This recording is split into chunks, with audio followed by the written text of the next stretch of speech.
So welcome back to the shop, friends. So today I thought I'd share with you the correct method for soldering wires. Soldering, of course, in my opinion, is the best way to connect wires. Many of us kind of maybe default to these little guys. We've seen these little automotive style connectors in there, and well, they're not great.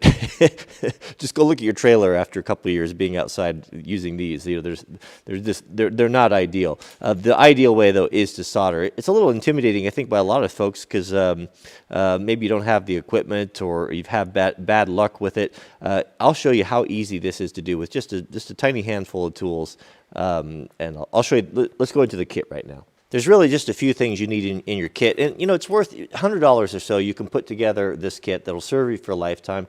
You'll be able to repair electronics and different things that oftentimes we just throw it away because it's not worth the trouble of trying to find someone to fix it, you know, little things that come loose. I think it's worth it. So yeah, just get yourself a soldering gun. You don't have to get anything fancy. Just these Wellers are good. They're probably in the, I don't know, $40 range, not very much. You want some rosin paste flux.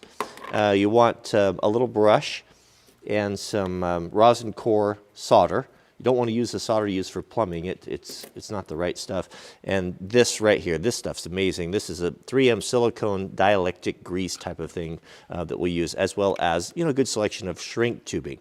So let's show you how to prep it, and then we'll go through the whole process here. Do yourself a favor and get a couple of these alligator clips. You don't have to have those fancy stands, you know, if you're just doing this once in a while. Take 2 alligator clips and clamp them in your vise like this.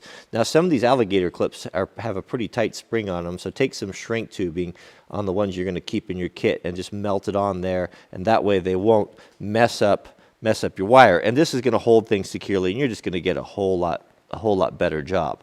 Okay, so for joining the wire, there's a couple different ways of doing it, but what I have found to be the best, and this is what Granddad always did it, is you fray the ends of the wire like this. You kind of splay them out like this and join them so they intermingle, kind of mesh like fingers together.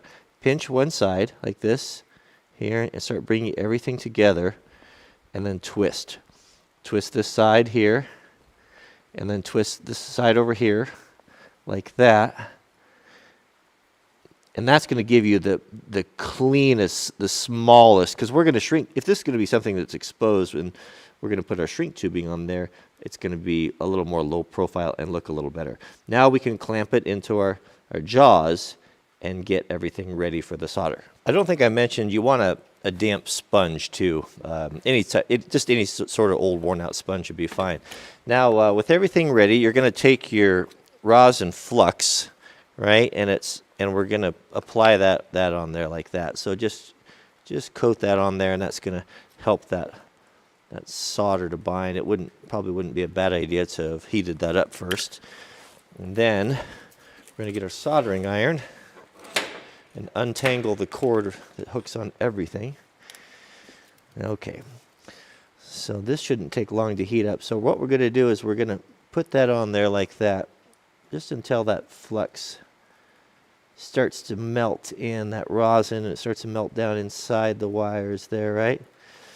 And then Granddad always said you touch the end of that there to tin it. I don't know why, I just always have. And we're going to heat from the bottom, and we're going to start heating that up until this melts. Now we don't want to touch the solder to the iron. Oh, that took a long time to heat up there. There we go. Now it's sucking in there just like that. We don't put so much on there that it's going to you know, drip off. And don't try to dribble it on there. I could probably use a little bit more right there. There we go. That's all. That solder joint looks pretty good. Now remember, this is marginal advice, so take it for what it's worth. Now we want to waterproof this. This is where we're going to use the 3M silicone paste. Having this in your shop, anytime you put together electrical connectors or anything like that, is so good. It's so good. And we'll just put a little bit of that on there like that. And then, now we're going to do our shrink tubing. Now I'm going to use a piece of clear shrink tubing just so you can kind of see what's going on and what a great connection that this is. So what we can do here is, once we have that grease on there, now we'll thread our shrink tubing on here like this, and try to be careful when is to hold that, not to scrape all that silicone grease off there, and just place it like that. Now your shrink tape's going to shrink on the ends about 10%. So I'm always pretty liberal with that, and give myself plenty of tubing. Now you can use I'm going to use a heat gun. You don't have to use a heat gun. You can use a lighter. You can use a torch. Problem with the lighter and the torch is if you're not really careful, it will tend to burn the wire in the housing. Start from the middle. You're going to start from the very middle, and you'll see that that's starting to shrink right there. And then work to the outside edges.